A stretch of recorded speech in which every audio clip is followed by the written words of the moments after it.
Spark the Change is our leadership retreat. So this is where we get to say thank you to our youth facilitators for all they do. They don't get school credit, they don't get paid, so they do all of this work in their own time. So this is really an event where we get to say thank you, and we also get to dig in a little bit deeper on the issues that we're talking about. So it's for current and future youth facilitators to expand their knowledge on violence prevention and community building. So a lot of it is leadership skills, facilitation skills, how to run a game, how to lead open facilitation sessions. It delivers focused workshops on subjects the youth identified as important to their work. So before we planned the whole conference, we had the youth fill out questionnaires and tell us what they wanted to learn about, what they thought would make them better facilitators. So it also allows the youth facilitators from all across Nova Scotia to come to one place and meet together, which they don't get to do otherwise. So they get to see what's going on. For the kids in Antigonish, it's always like a bit of an eye-opener to see like, oh my gosh, what's going to school in Inverness like? So seeing those different levels of life across Nova Scotia. And, you know, building those connections. So they're all friends on Facebook now. And sharing resources amongst one another.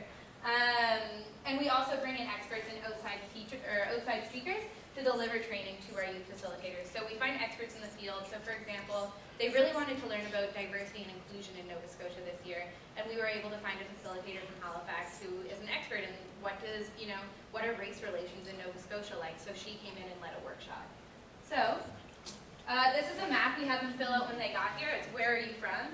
So you can see we have a lot of different communities across Nova Scotia represented. One of the main barriers that we face is where's Antigonish, like this general area? Yeah. Am I right? Okay, so this is where we actually met. So transportation was huge for this event. One of the great things about receiving this grant meant that we didn't have to charge students to come, but transportation was still a big issue. So we actually managed, so my region that I coordinate is the Strait region up here, but we managed to get the Strait Area Transit bus to take 25 students to this event. So that was wonderful. And a lot of our communities are very rural, particularly down here. Like those students really were like, we don't get this stuff. We're so grateful to have this. So that's just a little map of where everyone's from. So what happened at this year's Spark the Change? Participants, these are the titles of like what most of the workshops were. So participants learned about diversity and inclusion. Self-care and mental health was a big one that came out this year.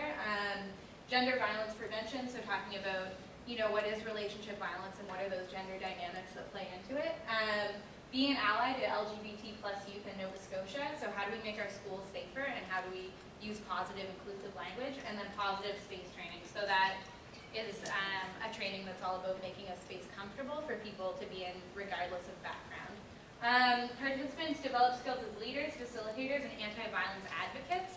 So more than just learning about these things, they were really encouraged to go back to their communities and use what they had learned as kind of like pro-social, I don't want to say bystanders, like leaders within their community. So teaching others about what they had learned this weekend.